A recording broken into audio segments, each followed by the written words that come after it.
Hello, my name is Kente Dismick, and I'll be walking you through the biomechanics of a basketball free throw. I'll be giving you two qualitative and two quantitative things to look at.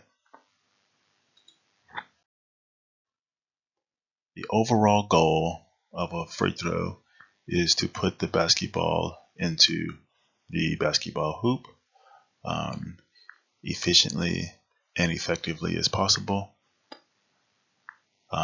In this part of the game, when a free throw arises, it happens when the defensive side makes too much contact with an offensive player in the motion of shooting.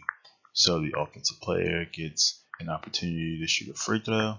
So it's important that you have these mechanics down because it could win or lose you the game. So we'll be looking at what I think are four critical variables in making this type of shot. We'll be looking at the knee angle, the degree of flexion, the release angle, stance, the footing, and also the follow through, following through the kinetic chain.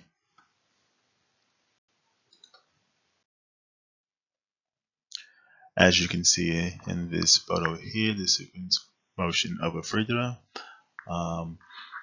like the preparation phase, stance, the release angle, the risk follow through, the two qualitative variables and the quantitative variables following that kinetic chain, generating force or power through the legs to the upper torso, followed by the extremities and the release angle, and then there's a forward tilt and the follow through to show that the power is being released into the ball there. Why these critical factors matter? So the knee angle or the knee flexion in the initial phase generates power that you'll need to contribute to the ball. It allows efficient force to transfer from the lower body upwards to the torso. The release angle is also important. When you release the ball, the best angle through research is about 49 to 55 to maximize the probability. Higher angles provide a larger success rate if you tend to have a higher arcing shot.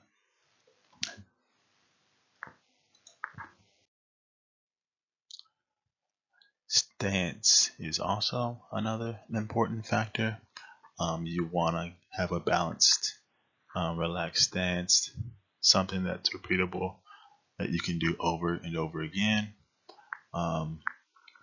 Proper footing position ensures consistent force generation and minimizes lateral movement. So you don't want to be jerking in this position. As you can see in the photo here, I look pretty relaxed, and in my stance, it's something that's relaxed, repeatable. And we go for the wrist flick and the follow through. You can see that the power that I've generated from the force of my legs have been lifted me to my tiptoes, the forefoot, and then there's a bit of a tilting to the right in that follow through to show a good transfer of power.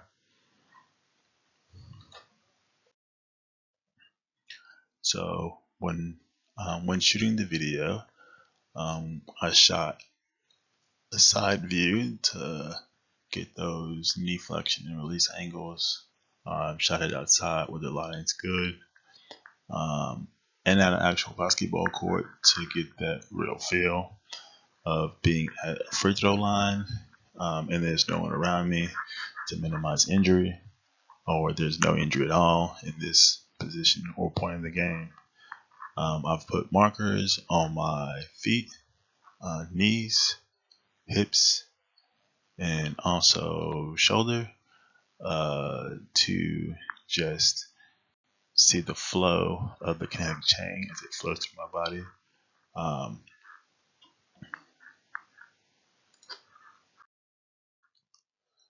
So then with this stance analysis,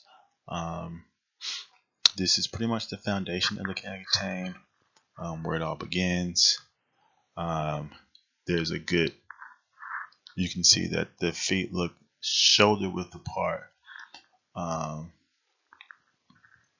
There's like even distribution. There's the right foot slightly above the left foot.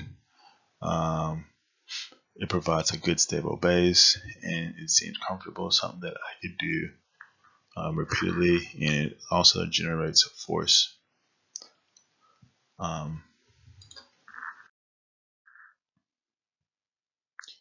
So then we're going to observe also the wrist flick.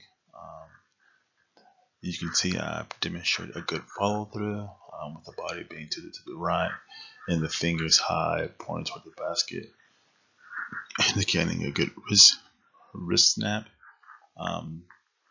which adds backspin to the ball, and it stabilizes the slide during trajectory when if the ball makes contact with the rim. And then again with a lean, it shows a full transfer of the body, of the power flowing to the body via kinetic chain. So again, I've got the knee angle measured here at 115.6 degrees, and it falls within the functioning range. You know, research shows that the good range is anywhere between 110 and 140. So that's really good knee flexion there for a non-professional. Again, if you compare it to literature, this is effective for force production during a free throw. We're going to go back to the release angle, something else that we could measure. And it looks like I've messed up here. I've actually done like the wrist flick instead of the release angle, which should be a bit lower. But the note, I'll put a note here that the ball trajectory is relative to horizontal, and it's typically between 49 and 55.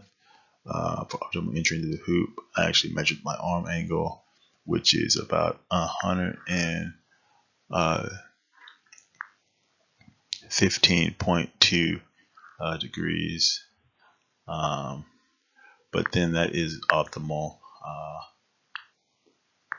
ball height if we're just looking at a photo here.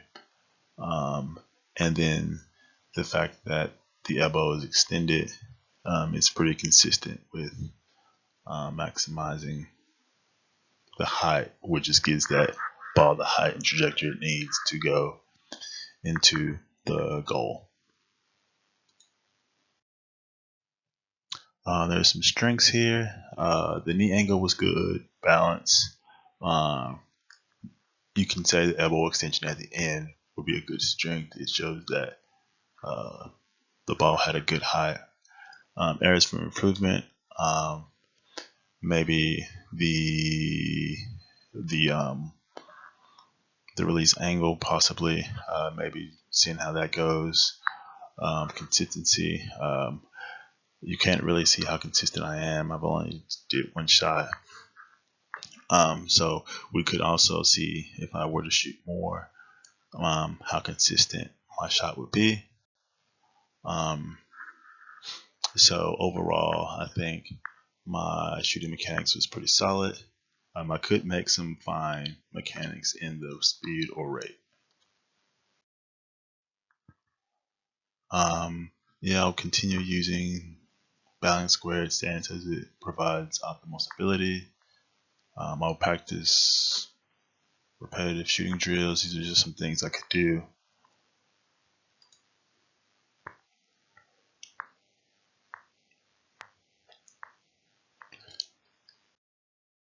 And then here are my references. And thank you.